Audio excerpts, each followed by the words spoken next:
केंद्रीय मंत्री अमित शाह की ओर से बाबा भीमराव अंबेडकर पर की गई टिप्पणी को लेकर देश में घमासान जारी है। इसी बीच 19 दिसंबर को संसद परिसर में सत्ता पक्ष और विपक्ष के सांसद आपस में भिड़े थे। इस धक्का मुक्की में भाजपा के 2 सांसद घायल भी हो गए थे। भाजपा ने आरोप लगाया कि कांग्रेस सांसद राहुल गांधी ने भाजपा सांसदों के साथ धक्का मुक्की की।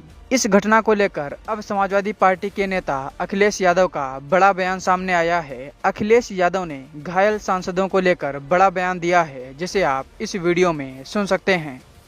मैं पिछले कई वर्षों से और खासकर उत्तर प्रदेश में देख रहा हूं, भारतीय जनता पार्टी का एक बहुत सोचा समझा मॉडल है कि वो पहले अनकॉन्स्टिट्यूशनल काम करते हैं, गैर कानूनी काम करते हैं, और अगर आप उसमें विरोध करने आते हैं तो प्रशासन से, शासन से आपके खिलाफ कार्रवाई करते हैं।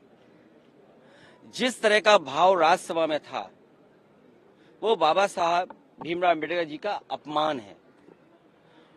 न केवल हम समाजवादियों के बल्कि पूरे देश के शोषित, वंचित, पीड़ित, अपमानित लोग और जो समाज में सबसे पीछे छूट गए थे, उनके लिए आज भी वो पूजनीय हैं।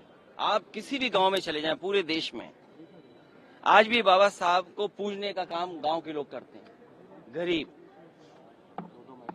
हर समाज के लोग उनको भगवान की दृष्टि से देखते हैं।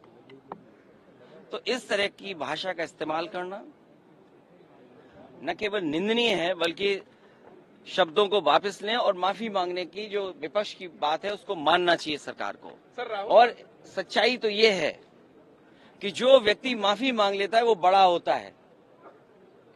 माफी मांगने वाला व्यक्ति हमेशा बड़ा होता है। ये जो कलयुग आया हुआ है, हालांकि वो मैं नहीं कह सकता हूं कहां से शुरुआत हुई थी, लेकिन भगवान श्री राम ने के अलावा जो हमारे भगवान हैं, भगवान श्री कृष्ण ने जब अपने प्राण छोड़े तब कलयुग शुरू हुआ। आखिरी शब्द भी यही थे जब उनको तीर लगा कि डेस्टिनी थी, ये माफ कहना चाहिए, भूल जाना चाहिए इस चीज को। तो कम से कम सरकार को जिनकी भाषा से, व्यवहार से पूरे देश का सेंटिमेंट बाबा साहब भीमराव अम्बेडकर जी के लिए जो अपमान की तरह भाषा इस्तेमाल हुई, उस पर माफी मांगनी चाहिए और शब्द वापस अपने लेने चाहिए। राहुल गांधी पर एफआईआर हुई है सर, देखिए, ये हालांकि मेरी स्पीकर साहब से बात नहीं हुई और दूसरे पॉलिटिकल लीडर से बात नहीं हुई, लेकिन ये लोकसभा का परिसर है।